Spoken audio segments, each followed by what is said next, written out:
കാതൽ എന്ന് പറയുന്ന മൂവിയിൽ ഇത്രയും സ്നേഹം കിട്ടുകയും അത് ഇന്ത്യയിൽ മൊത്തം ചർച്ചയാവുകയും ഒക്കെ ചെയ്യുകയും അതിൻ്റെ ഭാഗമായിട്ട് നമ്മളും ശ്രദ്ധിക്കപ്പെടുക. You want to keep repeating that with every movie that you do. സമീപകാലത്ത് ഇറങ്ങിയ പടങ്ങൾ വെച്ചിട്ട് ട്രോളുകളിലൊക്കെ വരുന്ന ദിലീഷ് പോത്തൻ്റെ കഥാപാത്രത്തിന് എന്തെങ്കിലും സംഭവിച്ചാൽ സിനിമ ഹിറ്റാകും എന്നുള്ളതാണ്. അതിനെ നിങ്ങൾ വിശ്വസിക്കുന്നുണ്ടോ? ഒരു കഥാപാത്രം എന്തെങ്കിലും പറഞ്ഞാൽ അതായിരിക്കുമോ മറ്റേ കമ്പനിയിൽ അങ്ങനെ തന്നെ ആവട്ടെ അല്ലേ? പിന്നെ നല്ല കാര്യമല്ലേ? അങ്ങനെയാണെങ്കിൽ ഒരു പ്രാവശ്യം കൂടി മരിച്ച് അഭിനയിച്ചിട്ടുണ്ട്. ഞാൻ എൻ്റെ മോഹം കൊണ്ടാണ് ഞാൻ ഇൻഡസ്ട്രിയിൽ വന്നത്. ആരും എന്നെ പ്രഷർ ചെയ്തിട്ടല്ലോ നീ നായകനായിട്ട് അഭിനയിക്കുക അല്ലെങ്കിൽ തോക്കൊക്കെ വെച്ച് അങ്ങനെയല്ല. ഞാൻ എൻ്റെ ഒരു പാഷൻ ഫോളോ എനിക്ക് താങ്ക്ഫുള്ളി എനിക്ക് അതിനൊരു ഓപ്പർച്യൂണിറ്റി ഒരു വേദി കിട്ടി, ഒരു പ്രിവിലേജ് കിട്ടി. അത് ഇവർ പ്ലാൻ ചെയ്തിരിക്കുന്ന രീതി കണ്ടിട്ട് ഐ വാസ് വെരി ക്യൂരിയസ്. ഇവരുടെ സെർച്ച് ഹിസ്റ്ററി എന്തായിരിക്കും?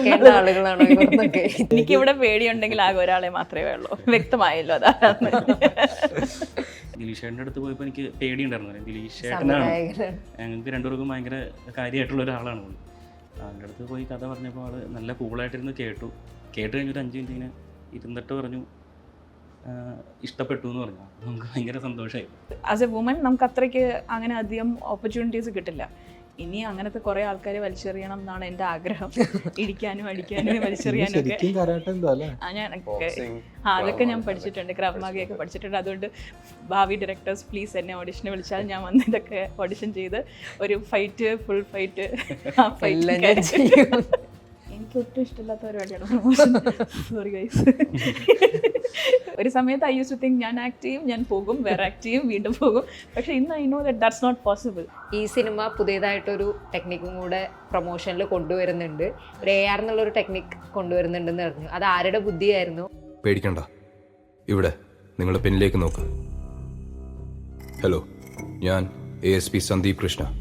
ഈ ക്രൈം സീൻ കണ്ടിട്ട് ഇതൊരു കൊലപാതകമാണെന്ന് എനിക്ക് തോന്നുന്നത്. ഇത് ചെയ്തയാളെക്കുറിച്ച് എനിക്ക് ചില സൂചനകൾ കിട്ടിയിട്ടുണ്ട്. ജൂൺ 7-ാം തീയതി തിയേറ്ററുകളിൽ ഗോളം എന്ന സിനിമയിലൂടെ ഞാനത് വെളിപ്പെടുത്തും. നിങ്ങളും അവിടെ ഉണ്ടാവണം.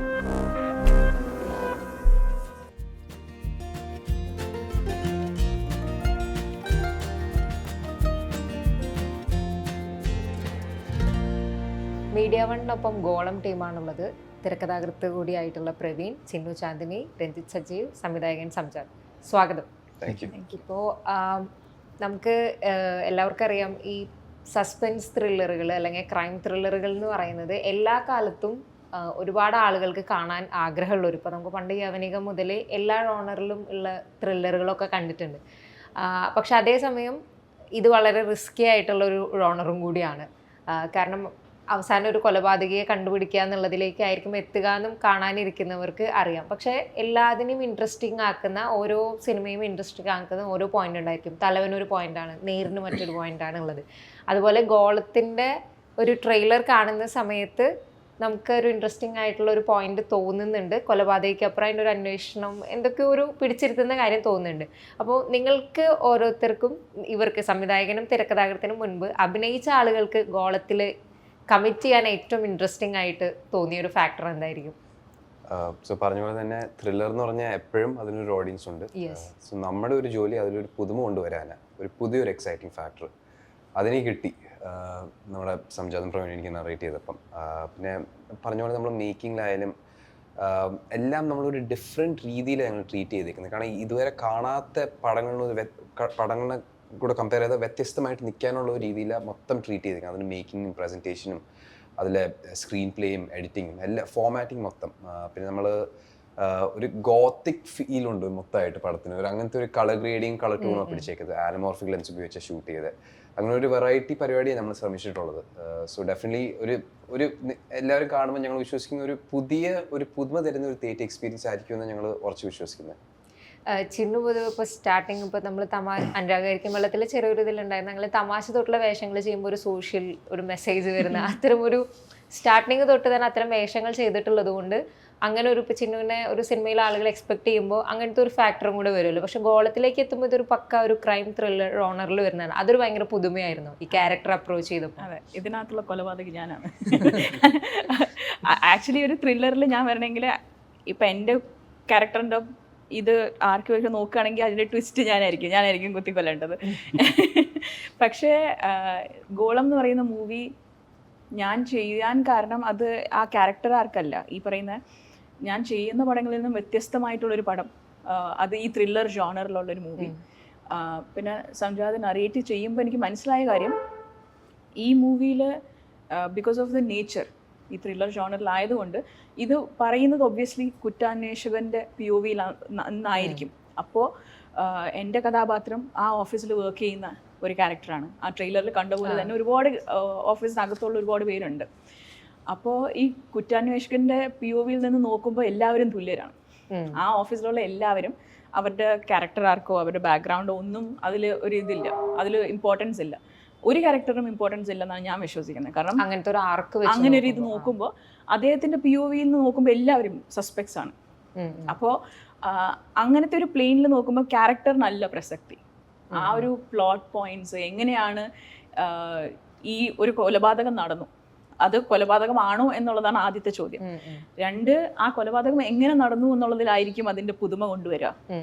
അതെങ്ങനെ അച്ചീവ് ചെയ്തു, ആര് ചെയ്തു, എപ്പോൾ ചെയ്തു എന്നുള്ളതൊക്കെയാണ്. അപ്പോൾ അതുകൊണ്ട് ക്യാരക്ടറിന് ഒരു പ്രസക്തി ഉണ്ടെന്ന് എനിക്ക് ആക്ച്വലി പേഴ്സണലി എനിക്ക് ഫീൽ ചെയ്തിട്ടില്ല. കാരണം എല്ലാവരും തുല്യരാണ് അതിനകത്ത്.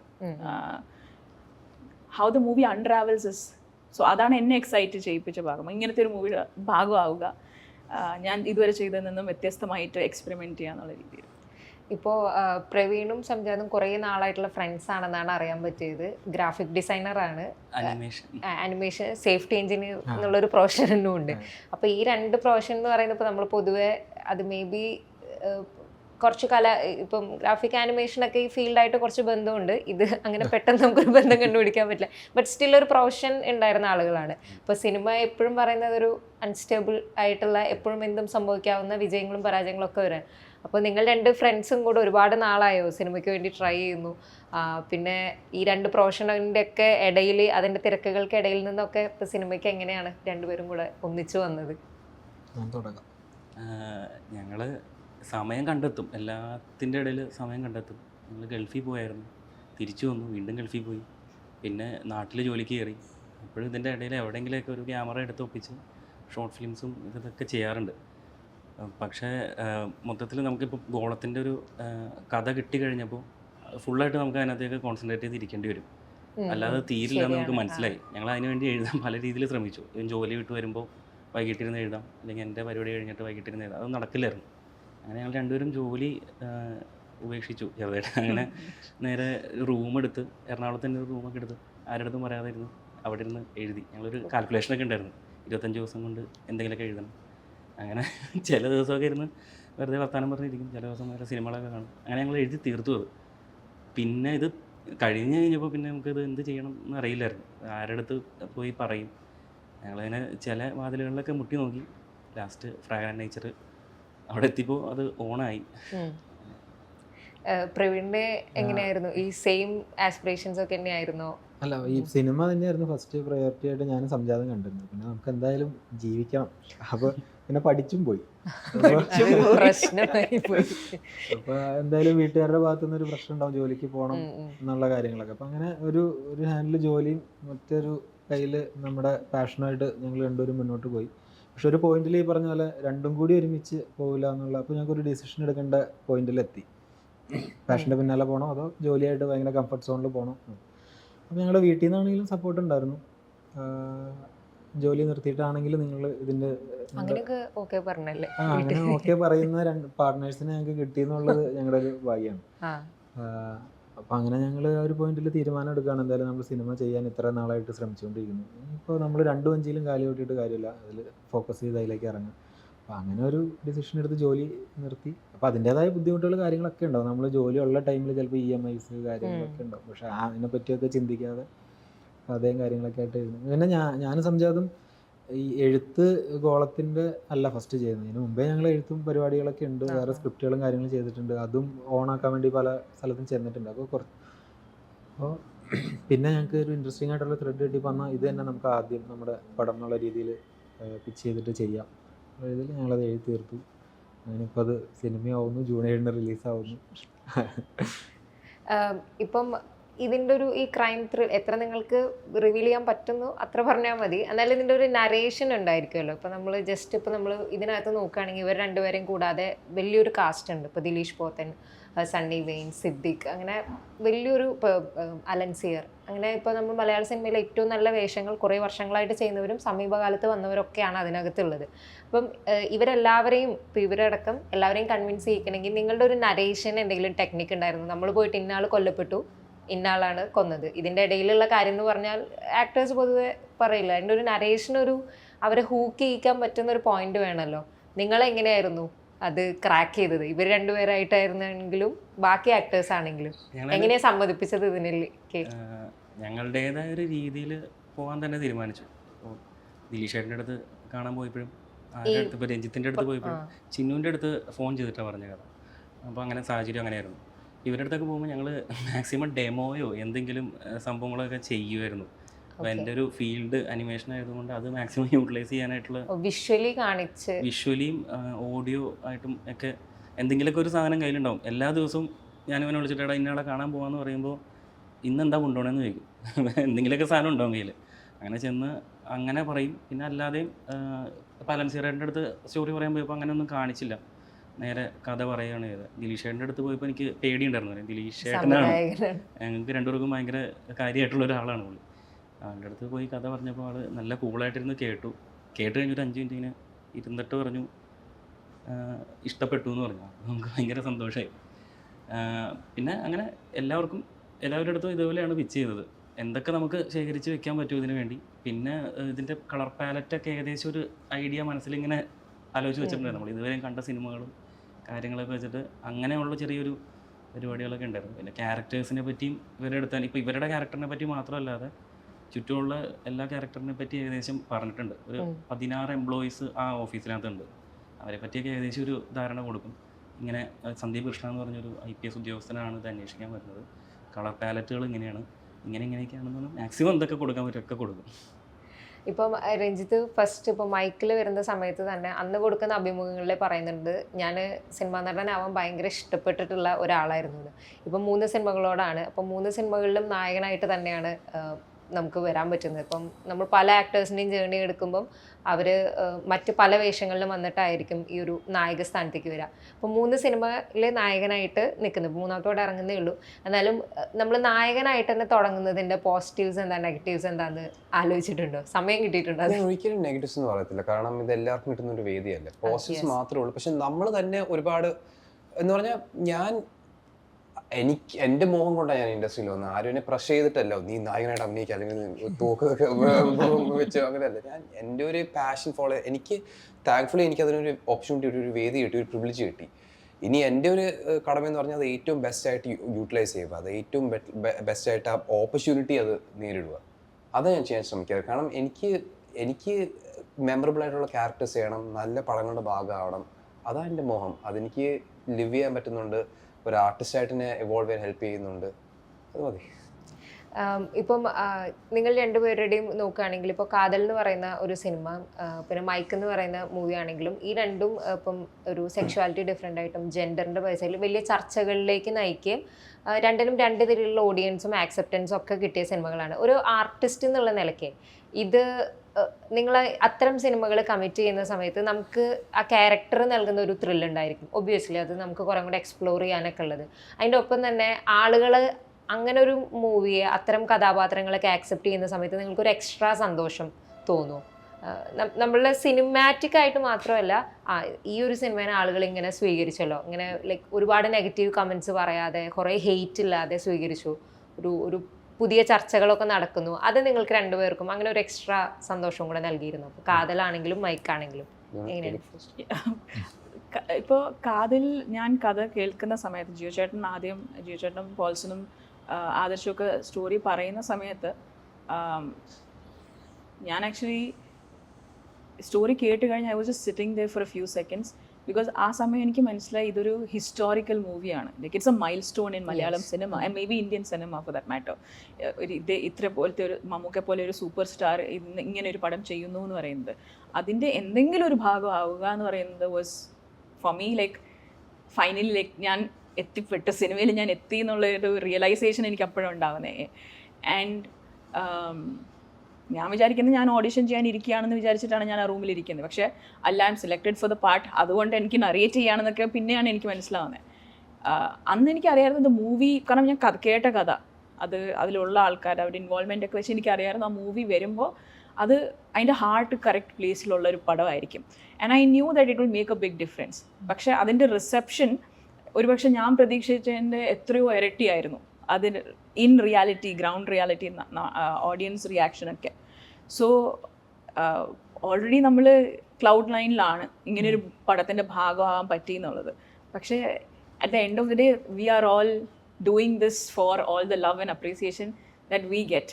ആ ഒരു എന്താ പറയുക, ലൈക്ക് ഒരു റേഡിയോ ഷോ പോലെ അല്ലല്ലോ, നമ്മൾ പറഞ്ഞു വീട്ടിൽ പോയി we need feedback.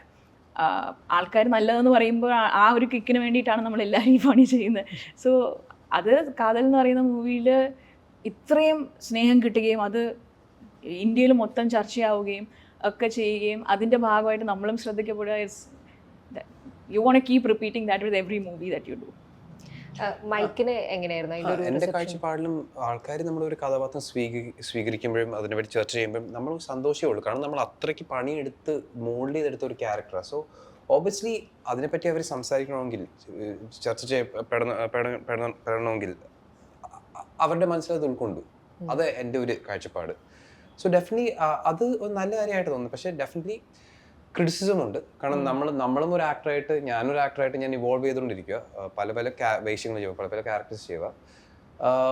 Constructive criticism ഉണ്ടെങ്കിൽ ഉറപ്പായിട്ട് ഞാൻ അത് കൺസിഡർ ചെയ്യും. പിന്നെ ഞാൻ അടുത്ത പടത്തിൽ തിരുത്താൻ നോക്കും. പക്ഷേ ഇതുവരെ എനിക്ക് മോസ്റ്റ്ലി എനിക്ക് ഒരുപാട് സപ്പോർട്ടാണ് കിട്ടിയിട്ടുള്ളത്. ഇപ്പോൾ by God's grace, by it's a huge blessing ഞാൻ കരുതുന്നത്. കാരണം എനിക്ക് ഇതുവരെ ഉള്ള റിസപ്ഷനെല്ലാം കിട്ടിയത് പോസിറ്റീവ് രീതിയിൽ. അപ്പോഴത്തേക്ക് എന്നെയും ഒരു ആർട്ടിസ്റ്റ് നിലയിൽ എന്നെ ഒരുപാട് മോട്ടിവേറ്റ് ചെയ്യുന്നുണ്ട് ഇനിയും അവർക്ക് കുറച്ചുകൂടി ബെറ്റർ പെർഫോമൻസ് നൽകാൻ വേണ്ടി.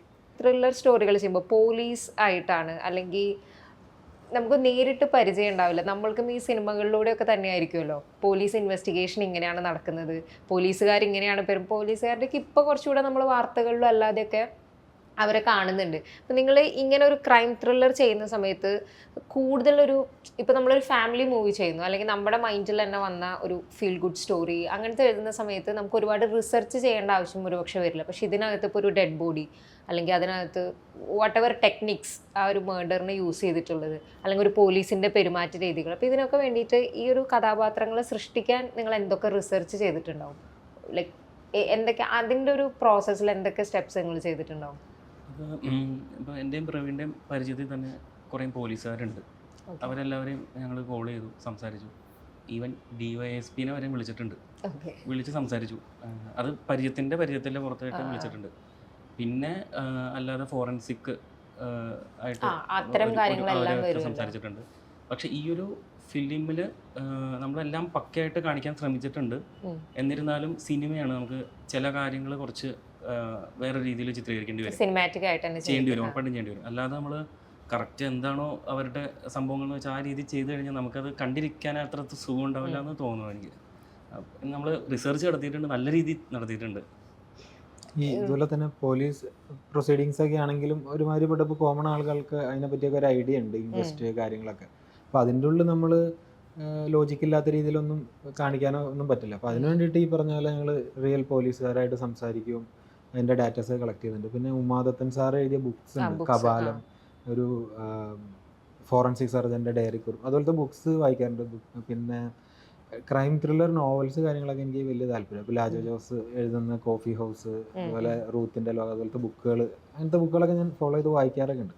എനിക്കിഷ്ടമുള്ളൊരു മേഖലയാണ് ക്രൈം ത്രില്ലേഴ്സും കാര്യങ്ങളൊക്കെ. പിന്നെ നമ്മുടെ ചുറ്റുപാടും ഡെയിലി ക്രൈമിന് അല്ലെങ്കിൽ ഭയങ്കര ക്രിയേറ്റീവായിട്ട് ക്രൈം ചെയ്യുന്നവരുടെ എണ്ണം ഒട്ടും കുറവല്ല. പല ഇപ്പം നമ്മൾ ന്യൂസ് പേപ്പർ വായിച്ചാൽ തന്നെ പല രീതിയിൽ കിട്ടും. അപ്പൊ നമ്മൾ എന്താ വെച്ചാൽ എനിക്കും സംജാനും കോമൺ ആയിട്ടുള്ള ഒരു സ്വഭാവമുണ്ട്. ഞങ്ങൾ രണ്ടുപേരും വാട്സപ്പിൽ ഒരു ഗ്രൂപ്പ് ഉണ്ടാക്കിയിട്ടുണ്ട്. അപ്പൊ ഞങ്ങൾക്ക് കിട്ടുന്ന ചെറിയ പോയിന്റ്സ് ഒക്കെ അതിൻ്റെ ഉള്ളിലേക്ക് ഞങ്ങൾ ടൈപ്പ് ചെയ്ത് ആഡ് ചെയ്തിടും. പിന്നെ എന്തെങ്കിലും പടത്തിൽ യൂസ് ചെയ്യാന്ന് പറഞ്ഞിട്ട് കിട്ടുന്ന കോമഡീസ് ഒക്കെ അതിൽ എഴുതിയിട്ട് അതൊക്കെ എടുത്ത് വായിച്ചു നോക്കിയാൽ വെറും വെളിപ്പാ. അങ്ങനെ ഒരു ഡാറ്റ ഞങ്ങൾ കളക്ട് ചെയ്ത് വെക്കാറുണ്ട്.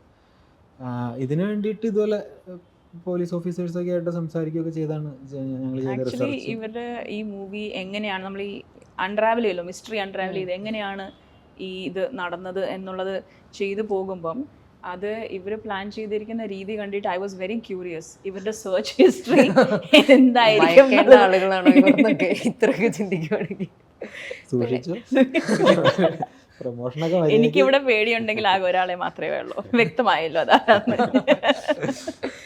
ഈ ഇപ്പോൾ പോലീസുകാരുടെ കാര്യത്തിൽ ഇപ്പം നമ്മൾ പണ്ടുള്ള നമ്മുടെ പോലീസുകാർ നായകർ എന്ന് പറയുമല്ലോ, ഒരു ഭയങ്കര രക്ഷക സ്വഭാവമുള്ളവർ. ഇപ്പോൾ സുരേഷ് ഗോപി ചെയ്തിട്ടുള്ളത്, മമ്മൂട്ടി ചെയ്തിട്ടുള്ളത്, മോഹൻലാൽ പൊതുവേ കുറവാണെങ്കിലും കുറച്ച് വേഷങ്ങളൊക്കെ അദ്ദേഹവും അങ്ങനെ മറ്റേ നായകൻ പോലീസുകാരൻ, ഒരുപാട് ഡയലോഗ്സ് പറയുന്നു, ഇടിക്കുന്നു എല്ലാവരെയും, അങ്ങനെയുള്ള റോൾസ് ആയിരുന്നു ഒരു സമയത്ത്. പിന്നീട് ഇപ്പോൾ ഒക്കെ പോലീസുകാരെന്ന് പറഞ്ഞാൽ പോലീസുകാരുടെ നെഗറ്റീവ് സൈഡ് കാണിക്കുന്നുണ്ട്, അവരുടെ പോസിറ്റീവ് സൈഡ് കാണിക്കുന്നുണ്ട്. ഇപ്പം ഒടുവിൽ ഇറങ്ങിയിട്ടുള്ള തലവനിൽ നോക്കുകയാണെങ്കിൽ തന്നെ ഒരു പവർ ഹൈറാർക്കി, അവരുടെ വർക്ക് സ്പേസിലുള്ള പ്രശ്നങ്ങൾ എങ്ങനെയാണ് വേറൊരു സ്പേസിലേക്ക് ട്രാൻസ്ലേറ്റ് ചെയ്യുന്നത്, അതൊക്കെ ഉണ്ട്. അപ്പം ഇത് നമ്മൾ ട്രെയിലറിൽ കാണുമ്പോൾ നമ്മൾ ഈ പണ്ട് കണ്ടെന്ന ഒരു IPS ഉദ്യോഗസ്ഥൻ്റെ ഒരു മട്ടും ഭാവമൊക്കെ ഉണ്ട് ഇപ്പം രഞ്ജിത്ത് ചെയ്യുന്ന ഒരു ക്യാരക്ടറിന്. But at the same time ഇപ്പോഴത്തെ കാലത്ത് ഒരിക്കലും ആ പണ്ടത്തെ ടൈപ്പ് പോലീസ് വരില്ല എന്നും പുതിയ കാലത്തെ ആളുകൾ എഴുതുന്ന സമയത്ത് നമുക്കറിയാം. അപ്പോൾ ഈ പോലീസുകാരൻ, ഈ ഒരു ക്യാരക്ടറിനെ പറ്റിയിട്ട് എന്താണ് പറയാനുള്ളത്? പിന്നെ എൻ്റെ ക്യാരക്ടറിൻ്റെ പേര് ASP സന്ദീപ് കൃഷ്ണയാണ്. സോ ഞാൻ ഈ ക്യാരക്ടറിനെ മോൾഡ് ചെയ്തെടുപ്പം സംജാത് പ്രവീണിനെ ഒരുപാട് ഹെൽപ്പ് ചെയ്യും. ഞങ്ങൾ 3 പേരും ഇരുന്ന ഈ ക്യാരക്ടറിനെ മോൾഡ് ചെയ്തെടുത്തത്.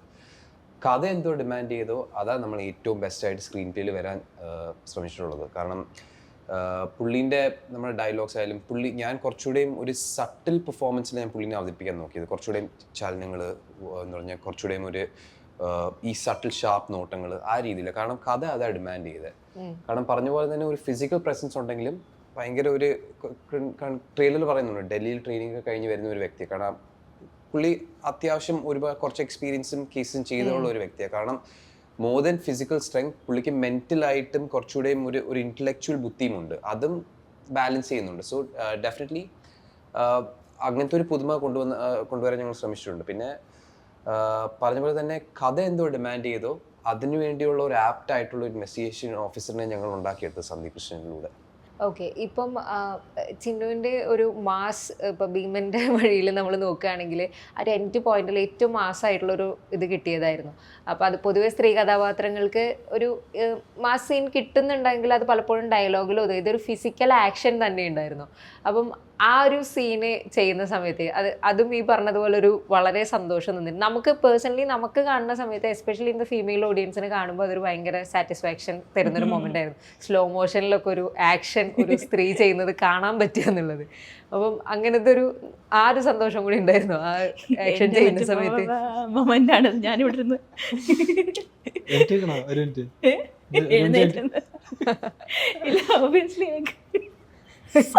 അതിൽ ചെറിയൊരു തിരുത്തുണ്ട്. സ്ത്രീകൾക്ക് മാത്രമല്ല, എനിക്ക് സത്യം പറഞ്ഞാൽ ഭയങ്കര ഇഷ്ടപ്പെട്ടത്. നമുക്കൊരു എക്സ്ട്രാ നമുക്ക് പിന്നെ സ്ഥിരം കാണാൻ കിട്ടുമല്ലോ പൊതുവെ ഈ കറക്കി എറിയുന്നത് അല്ല, അത് ചിന്നു അത് ചെയ്ത് അതിനകത്ത് കണ്ടു കഴിഞ്ഞപ്പോ എനിക്ക് ഭയങ്കര തമാശ കണ്ടപ്പോ എനിക്ക് ഞങ്ങൾ ഒരുമിച്ച് തമാശ കാണാൻ പോയത്.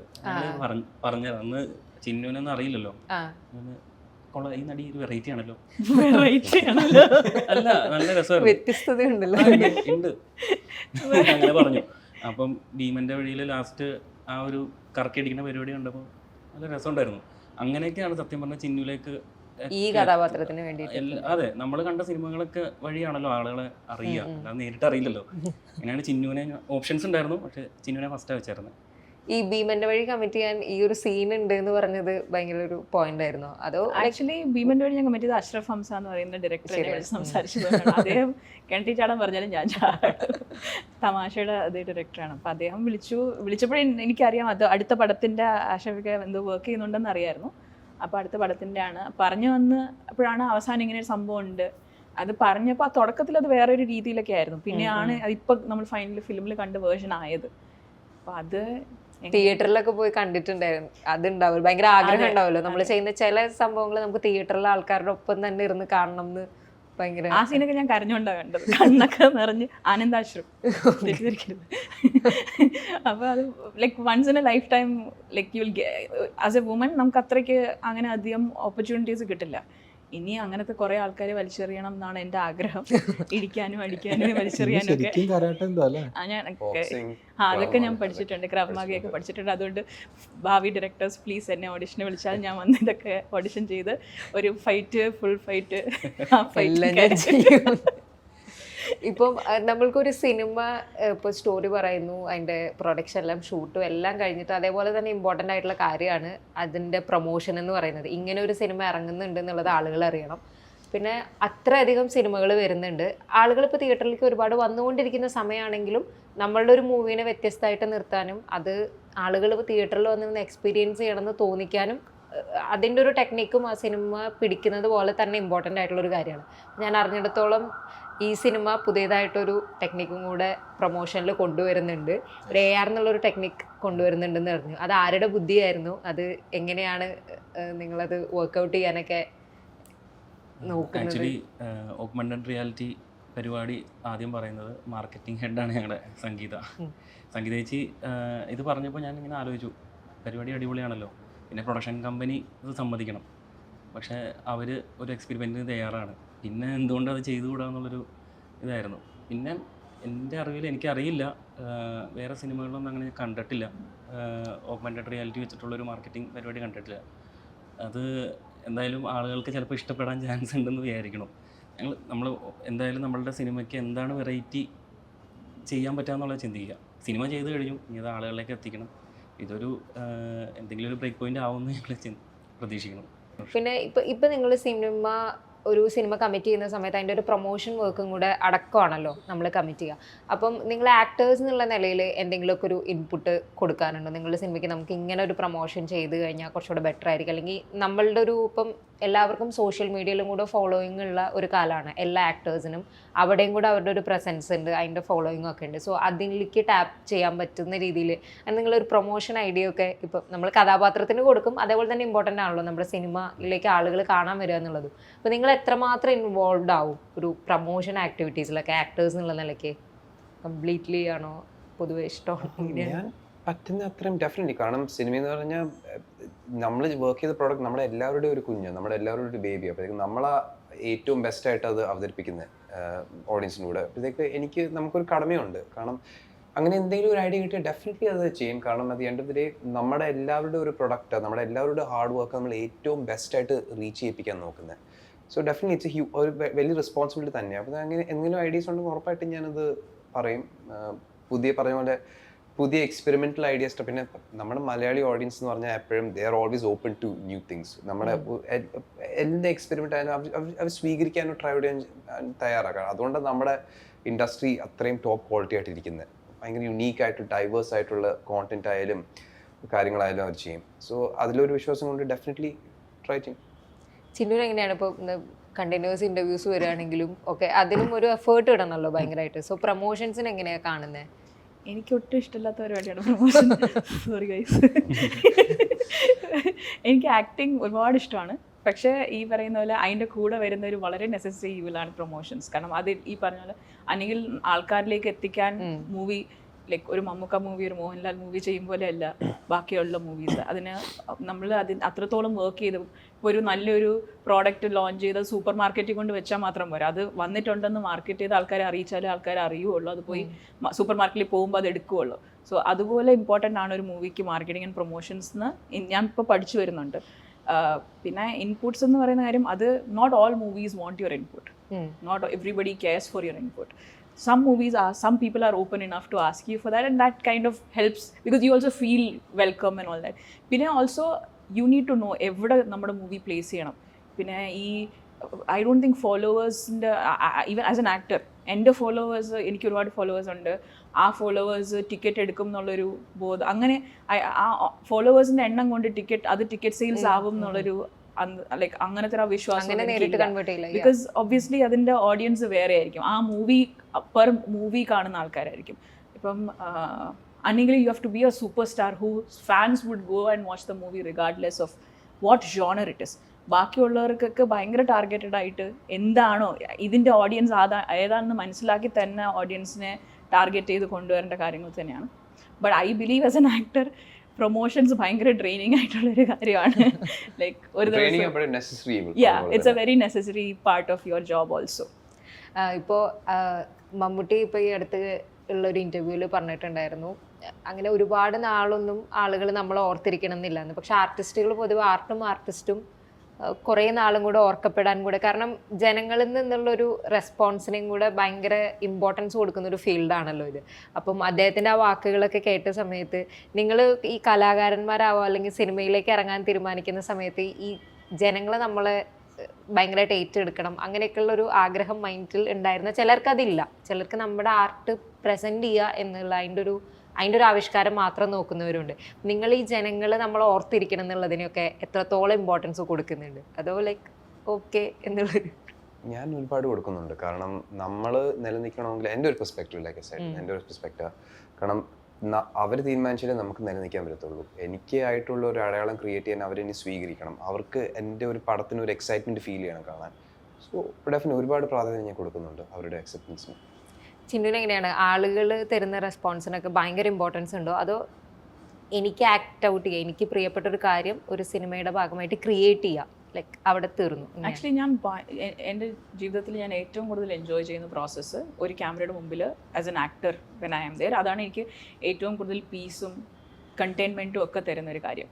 പക്ഷെ അതേസമയം അത് ചെയ്തതിന് ശേഷം ഒരാൾ വന്ന് നിങ്ങൾ ചെയ്തത് നല്ലതാണെന്ന് പറയുമ്പം തരുന്ന ഒരു സന്തോഷം ഉണ്ടല്ലോ, അത് is even more. So I know like I crave for somebody to say that what you've done is good.